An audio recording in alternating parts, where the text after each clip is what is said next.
Election کے حوالے سے باتیں ہوئیں.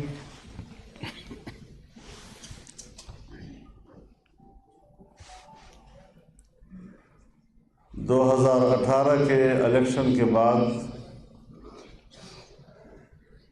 ہمارا یہ خیال تھا کہ 2024 کا الیکشن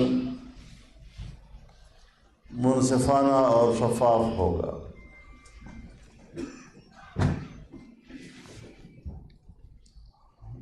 لیکن ایک بار پھر ہماری خواہش کو اور ہماری آرزو کو اور اس ملک میں آئین کی بالادستی اور جمہوریت کے فروغ کو جس طرح کچل دیا گیا ہے، مجھے اب فکر اس بات کی ہے کہ اگر ایک الیکشن کے بعد مسلسل دوسرا الیکشن بھی متنازع ہو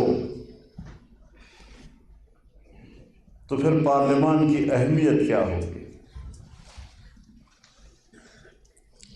وہ پارلیمان جس کو ہم سپریم ادارہ کہتے ہیں،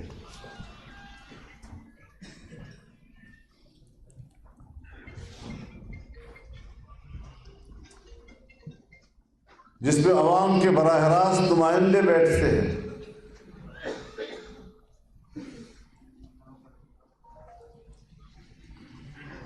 اگر اسٹیبلشمنٹ براہ راست مداخلت کر کے ایک ایک حلقے سے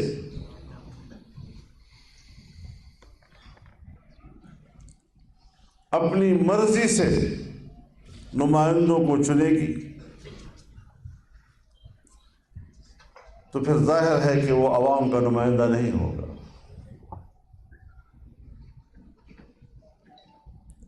ایسی پارلیمنٹ کی کیا اہمیت ہوگی جسے عوام اپنا نمائندہ نہیں تصور کریں گے؟ جو بھی وہاں بیٹھا ہوگا کہیں نہ کہیں سے کوئی انگلی اس کی طرف اٹھے گی کہ اس کو بھی تو ایجنسیوں نے پاس کیا ہے، اس کو بھی تو اداروں نے پاس کیا ہے، یہ بھی تو اداروں کا بندہ ہے.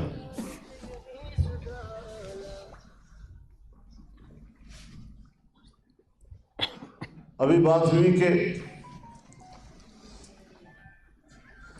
جس کو مخالف دیکھا اس کے خلاف کرپشن کے کیس کر دیے. میں دعوے سے کہتا ہوں کہ اس الیکشن میں ہماری اسٹیبلشمنٹ نے پاکستان کی 75 سالہ تاریخ کے کرپشن کے ریکارڈ توڑ دیے.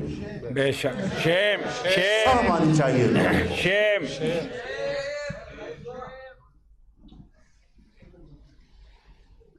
وردیاں عزت نہیں دیا کرتی، وردیوں کے اندر کردار عزت ادا کرتا ہے. بہت اچھا، بہت اچھا.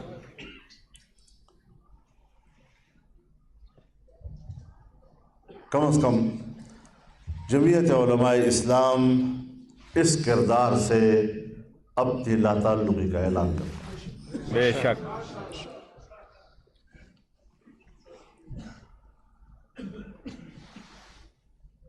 اس حوالے سے ہم اپنا تفصیلی فیصلہ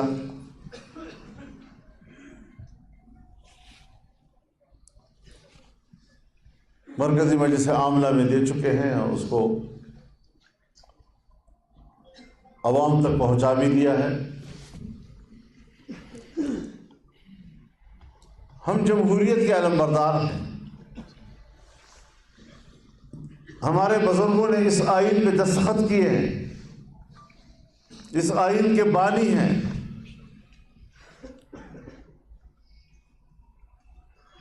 اس لیے اس آئین کے تحفظ کو ہم اپنی ذمہ داری تصور کرتے ہیں. بے شک. لیکن آئین کی کوئی حیثیت نہیں ہے. آئین کاغذ کے چند ورقوں کے مجموعے کا نام ہے جس کی کوئی حیثیت نہیں ہوا کرتی.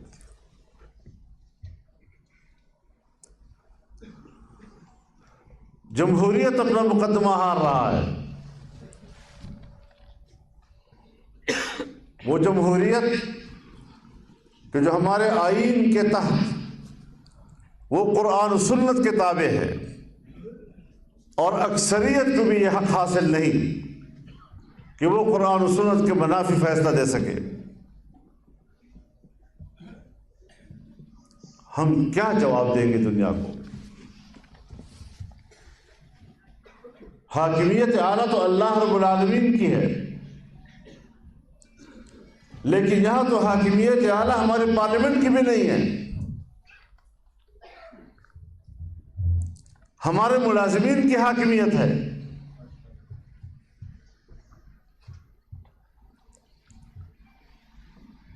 تو پھر کس طرح ہم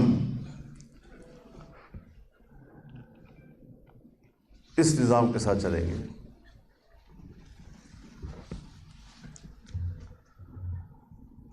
ہمارے دوست ہیں، ہم ان کا احترام بھی کرتے ہیں. پاکستان مسلم لیگ نون، پاکستان پیپلز پارٹی، ہم نے مل کر تحریک چلائی ہے. اگرچہ جمعیت علماء کے کارکن سڑکوں پہ ہوتے تھے اور ان پارٹیوں کے قائدین صرف کنٹینر پہ ہوتے تھے، تب بھی ہمیں قبول تھے، تب بھی ہمیں قبول تھے.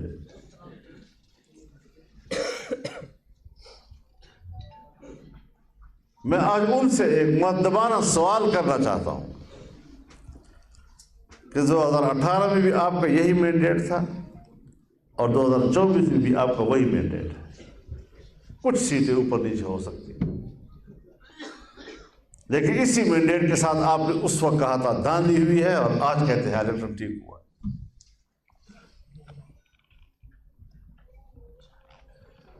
میں پاکستان تحریک انصاف سے بھی پوچھنا چاہتا ہوں کہ تقریباً وہی مینڈیٹ ہے جو 2018 کا تھا آپ کا. اس وقت آپ حکومت بنا رہے تھے تو الیکشن شفاف تھے. آج آپ حکومت نہیں بنا سکتے تو پھر الیکشن میں دھاندلی ہوئی ہے. اس وقت موقف کچھ اور، اس دفعہ کا موقف کچھ اور. اور جمعیت علماء ہے کہ اگر دھاندلی اس وقت ہوئی تو اس وقت بھی کہا کہ دھاندلی ہوئی ہے، اور اگر دھاندلی آج ہوئی ہے تو آج بھی ڈنکے کی چوٹ کہتی ہے کہ دھاندلی ہوئی ہے، اور ہم اس الیکشن کو تسلیم نہیں کرتے.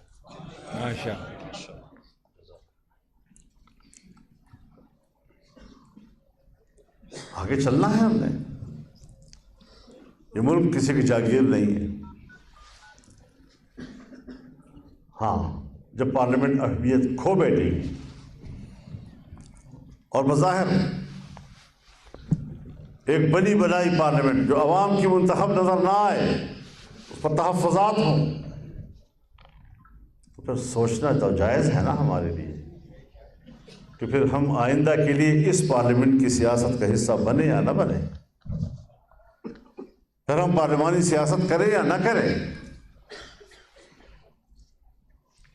پارلیمنٹ میں جو میری قوت ہے، جو میرا اسٹرینتھ ہے، وہ کسی اور کے رحم و کرم پر ہے. لیکن جب میں پارلیمنٹ میں نہیں ہوں اور سڑک پہ آؤں گا تو انشاءاللہ اپنے مکمل اسٹرینتھ کے ساتھ آؤں گا. اس کے ساتھ مجھے کسی اور کی تائید کی ضرورت نہیں ہوگی انشاءاللہ العزیز.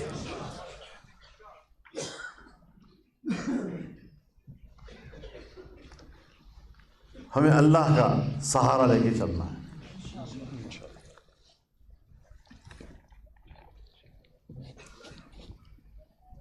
اور اسی جانب ہم نے چلنا ہے. حکومتیں بن جائیں گی، لیکن صرف کرسی کے لیے کرسی بانٹ، یہ کرسی تیری، یہ کرسی میری، یہ کرسی تیری، یہ کرسی میری، تو کرسی بانٹ حکومت جو ہے اس کی کوئی افادیت نہیں ہے۔ پیپلز پارٹی کی حکومت ہو اور مسلم لیگ شامل ہو، یا مسلم لیگ کی حکومت ہو پیپلز پارٹی شامل ہو، روز ایک دوسرے کو بلیک میل کرتے رہیں گے۔ حکمران ہر وقت اپنے ساتھیوں کی طرف دیکھے گا کہ کہیں سرخ تو نہیں گئے۔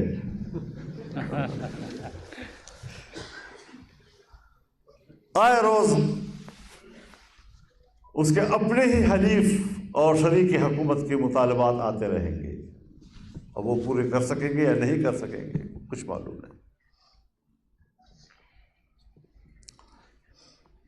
تو پھر ظاہر ہے کہ پیچھے ایک خفیہ دیوار کے پیچھے ایک قوت ہوگی، اسی کے ہاتھ میں اس کے باغیں ہوں گی، وہی ان کو چلائیں گے۔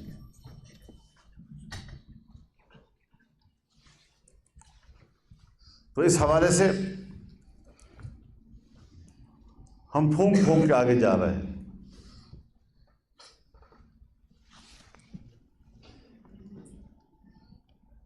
ہم چاہتے ہیں کہ ہماری فوج ملک کی دفاع کی صلاحیت رکھے۔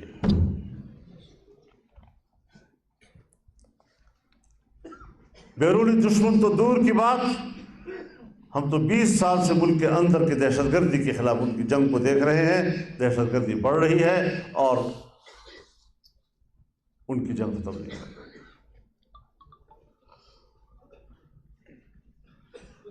عسکریت پسندی بڑھ رہی ہے اور پتہ نہیں یہ کیا کھیل کھیل رہے ہیں، اور تنقید سے بالا تر، تنقید پہ ناراض ہوتے ہیں، کہتے ہیں ہم دفاعی قوت ہیں ملک کی، اور دفاعی قوت پر تنقید اچھی بات نہیں ہے۔ میں واضح اعلان کرتا ہوں کہ میں دفاعی قوت پہ تنقید نہیں کر رہا ہوں۔ جب میری دفاعی قوت سیاسی قوت بن گئی ہے تو پھر سیاسی قوت پر تنقید کرنا میرا حق بنتا ہے۔ بے شک بے شک۔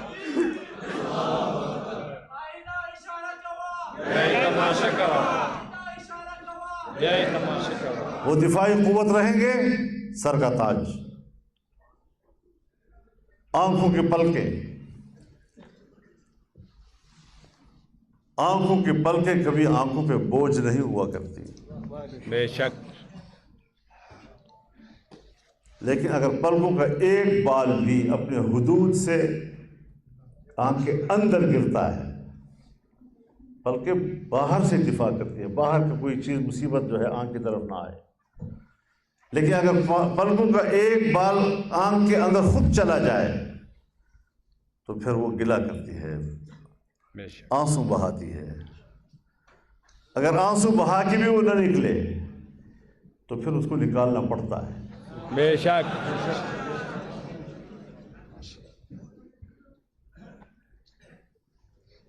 اس کشمکش سے ہم دوچار ہو گئے۔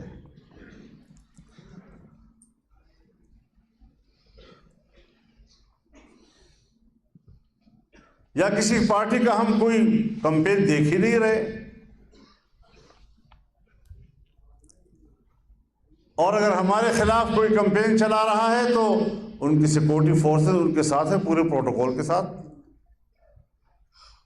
اور ہم ہیں جلسے میں مت جاؤ تمہارے پیچھے خودکش لگے ہوئے ہیں، جلسے میں مت جاؤ تمہارے پیچھے خودکش لگے ہوئے ہیں، جلسے میں مت جاؤ تمہارے پیچھے خودکش لگے ہوئے ہیں، تاکہ ہم عوام سے رابطہ نہ کر سکیں۔ اور آپ جانتے ہیں کہ الیکشن سے پہلے میں چیختا رہا ہوں کہ ہم الیکشن کی مہم نہیں چلا سکتے، ہم اپنے حلقے کے عوام سے ملنے کے قابل نہیں ہیں وہاں کی صورتحال میں۔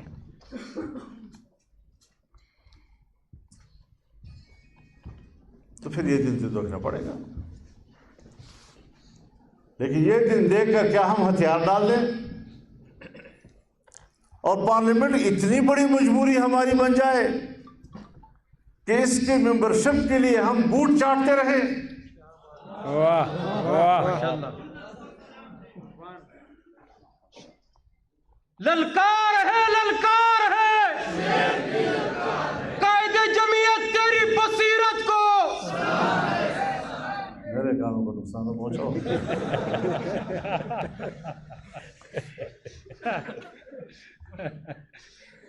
اتنی بھی ہماری ضرورت نہیں ہے. وہ بڑی وضاحت کے ساتھ کہہ دینا چاہتا ہوں. ہم سمجھتے تھے کہ ہم ملک کو آگے لے جائیں گے. ہم ملک کے لیے بہت اچھا سوچ رہے تھے اور ملک کے لیے اب بھی اچھا سوچیں گے. انشاءاللہ. لیکن ملک کی بہتری کے لیے سوچ کے سامنے رکاوٹیں کیوں کھڑی کی گئی؟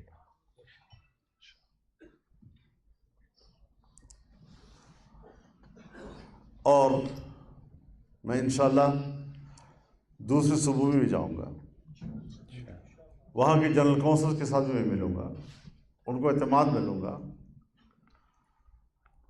پھر پاکستان کے مرکزی جنرل کونسل کا اجلاس بلائیں گے انشاءاللہ. پھر اس بات پر غور کریں گے کہ کیا پارلیمنٹ اتنا ضروری ہے کہ ہم رسوا ہو کر بھی اس میں بیٹھیں, ہم رشوتیں دے کر بھی اس میں بیٹھیں, ہم دھاندلیوں کے ذریعے جیت کر بھی اس میں بیٹھیں. اتنی ضروری ہے وہ.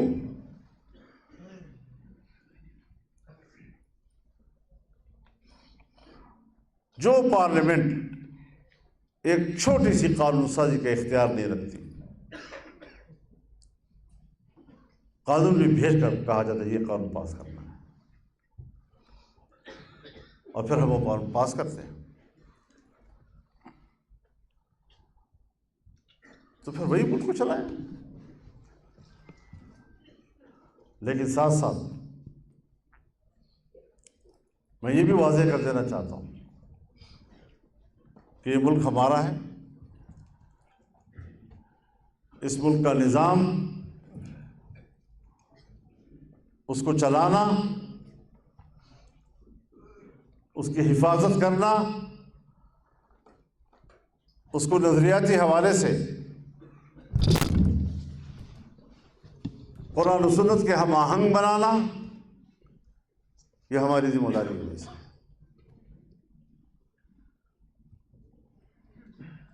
اس وقت جب میں آپ سے مخاطب ہو رہا ہوں تو حال ہی میں سپریم کورٹ کا ایک فیصلہ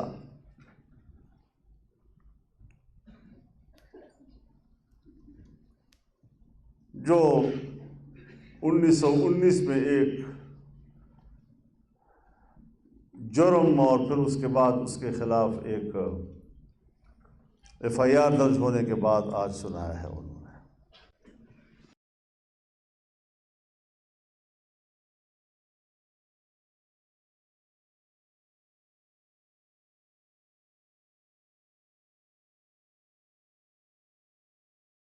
پروپیگیٹ کیا جا رہا ہے, میڈیا کے ذریعے پروپیگیٹ کیا جا رہا ہے. اس کے جو مندرجات ہیں ان کو ذرا پڑھیں کہ اس میں کس طریقے سے قرآن کی تحریف کا راستہ بنایا گیا ہے. بے شک.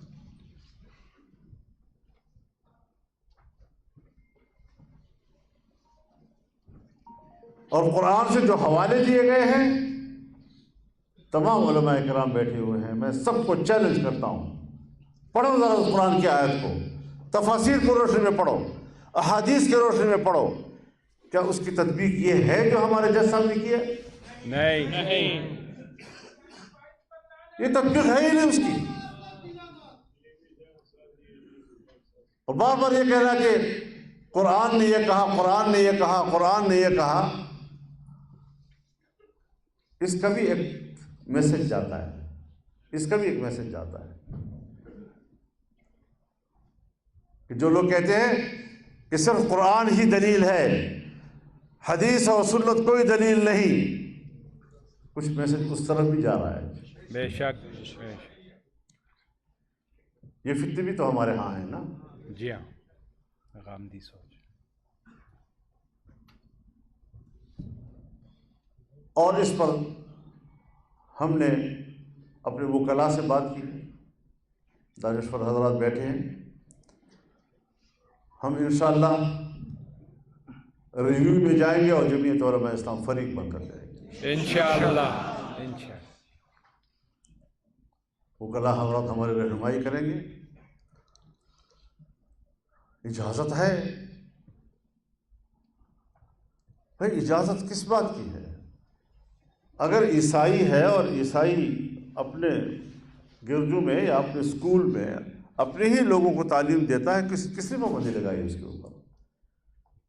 اگر ہندو ہے اور ہندو اپنے ہی اسکول میں ہندوؤں کو پڑھاتا ہے تو پڑھائے، لیکن ایک شخص کہتا ہے قرآن میری کتاب ہے جبکہ وہ غیر مسلم ہے، اور ایک تحریف شدہ قرآن کو تقسیم کر رہا ہے، اور یہ کہتے ہیں کہ یہ دفعہ بھی کاٹ دو، یہ دفعہ بھی کاٹ دو، یہ بھی اس پر لاگو نہیں ہوتا، یہ بھی اس پہ لاگو نہیں ہوتا، تو پھر تو آپ نے اجازت دے دی ہے کہ جو شخص قرآن کی جس طرح تشریح کرے، تحریف کرے قرآن کے اندر، اور پھر وہ نسخے چھاپتا رہے اور تقسیم کرتا رہے، تو اس کی اجازت ہوگی؟ تو وہ کون ہے؟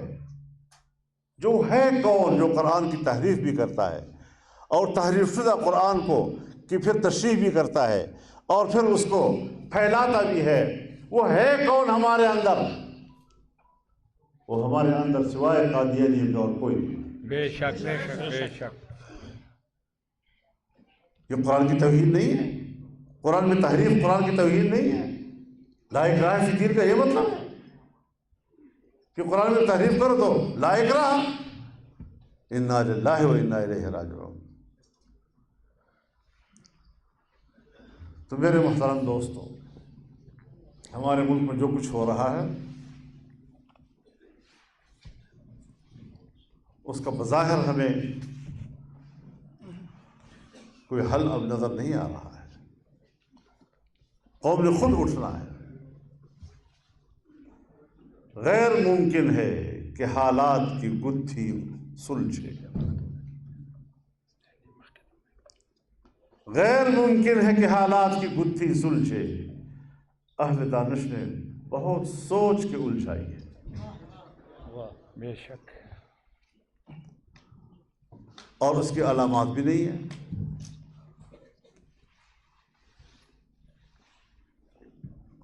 مارتے بھی ہیں اور کہتے ہیں ہمیں تو پتہ نہیں۔ دامن پہ کوئی داغ نہ خنجر پہ کوئی چھین، تم قتل کرو ہو کہ کرامات کرو ہو۔ یہ وہ حالات ہیں جو ہمارے ملک کے اندر پیدا کر دیے گئے ہیں، لیکن سب کچھ سمجھ آتا ہے۔ 42 سال اس دشت میں میں نے گزارے ہیں،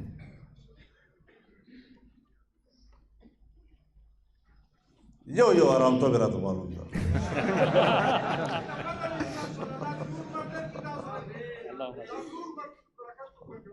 آمین آمین۔